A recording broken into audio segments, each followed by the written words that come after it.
최근 옛 소련인 조지아에서는 한국을 가장 성공한 국가로 칭한다는 소식이 전해졌습니다. 남카카스의 조지아가 역사교과서 속 한국 현대사 관련 기술을 대폭 개정했죠.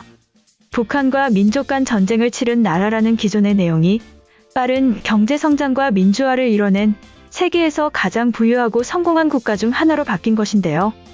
주조지아 한국대사관 트빌리시 분과는 11조지아 9학년 역사교과서 2종 모두의 한국 현대사와 관련해 개정된 내용이 반영됐으며 약 4만 6천 명의 학생이 이 교과서로 수업을 받게 되었다고 전했습니다. 이번 2종의 개정판은 로고스 출판사와 디오게네 출판사의 조지아 역사와 세계인데요. 로고스 출판사 교과서는 상하권 총 367페이지 중 6페이지에 걸쳐 한국 현대사를 기술했죠.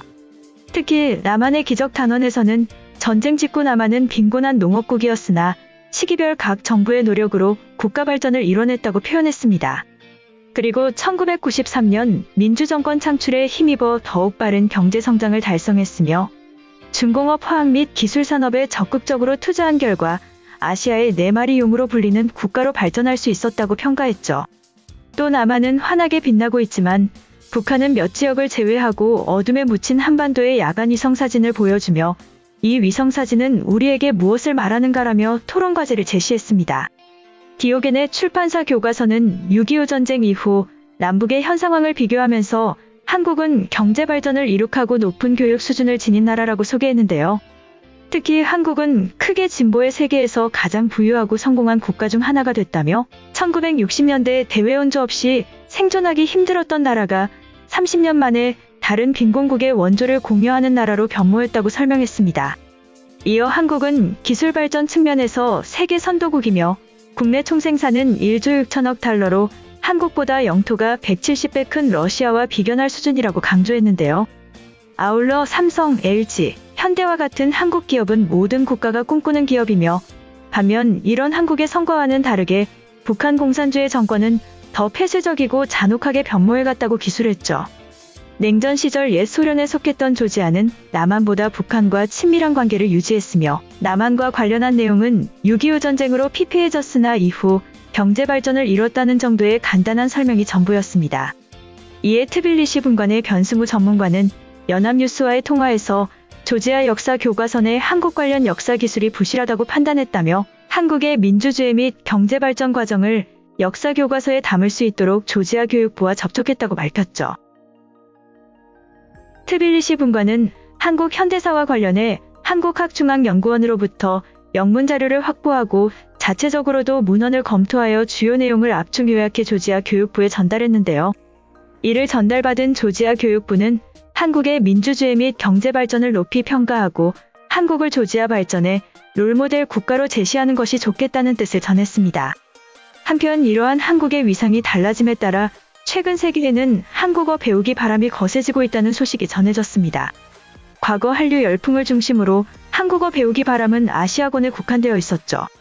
그러나 지금은 한국어와 한국의 진가를 몰랐던 미국과 유럽에서도 한국어와 한국학 열풍이 거셉니다.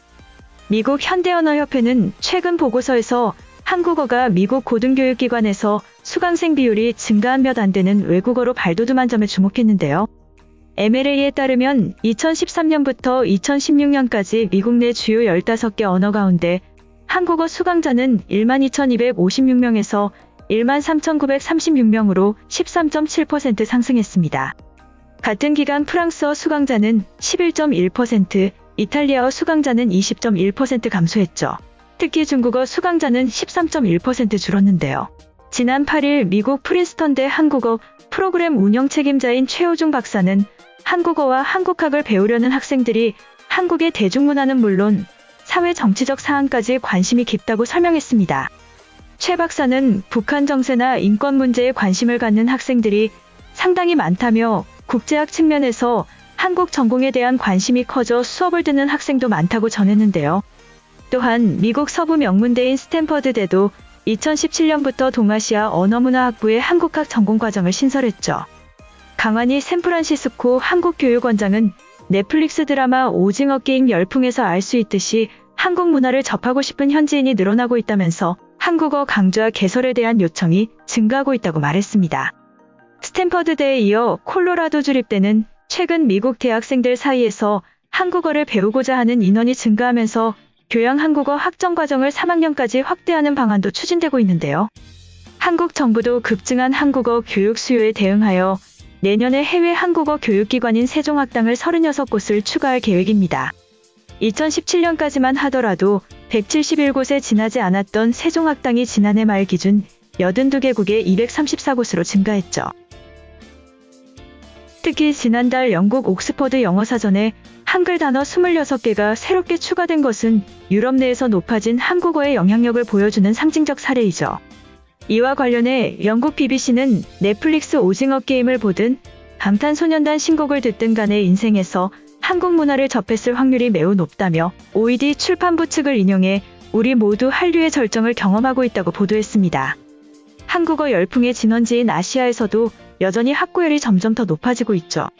최근 인도에서는 한국 문화 유행 현상을 보도하며 K매직이 인도를 휩쓸고 있다고 주목했습니다. 그리고 2016년에는 말레이시아가, 2018년에는 필리핀이 한국어를 제2외국어로 채택했었죠. 올해 2월 베트남에서 한국어를 제1외국어로 채택했습니다. 이는 한국어를 영어, 중국어와 같은 반열에 올린 셈으로 한국어의 인기가 여전히 높음을 알 수 있죠. 이뿐만 아니라 14개 대학과 64개 초중 고등학교에서 약 8,000명이 한국어를 배우고 있는 카자흐스탄에서 지난 7월 시행된 한국어 능력 시험은 온라인 접수가 시작된 지 불과 5분 만에 마감되었는데요. 현재 카자흐스탄은 CIS 내에서 러시아 다음으로 한국어 수업의 규모가 큰 나라죠. 최근 알마티 한국교육원이 개원 30주년을 기념해 마련한 카자흐스탄 한국어 교육 확산을 위한 세미나에서는 일선 초중 고교에서 한국어의 법적 위상이 제2외국어로 격상될 시기가 도래했다는 평가가 나왔습니다. 이병조 카자흐 국립대학교 한국학과 교수는 이날 발표한 논문에서 카자흐스탄인들의 한국어에 대한 높은 관심과 배움의 열정 등을 감안할 때 한국어의 법적 지위도 격상될 수 있는 때가 도래했다고 밝혔죠. 이어 한국어 교원 양성 체계의 구축과 교원에 대한 경제적 지원 강화 등이 필요하다며 이를 위해 한국과 카자흐스탄 정부 차원의 지속적인 접촉을 통해 한국어가 제2외국어로 채택될 수 있도록 해야 한다고 제안했습니다. 최근 카자흐스탄에서는 홍범도 장군의 유해 봉환과 카심 조마르트 토카예프 카자흐스탄 대통령의 국빈 방한 등으로 한국어와 문화에 대한 관심이 더욱 커지고 있죠. 또한 K-팝과 K-드라마를 중심으로 K-문화의 인기도 커지고 있습니다.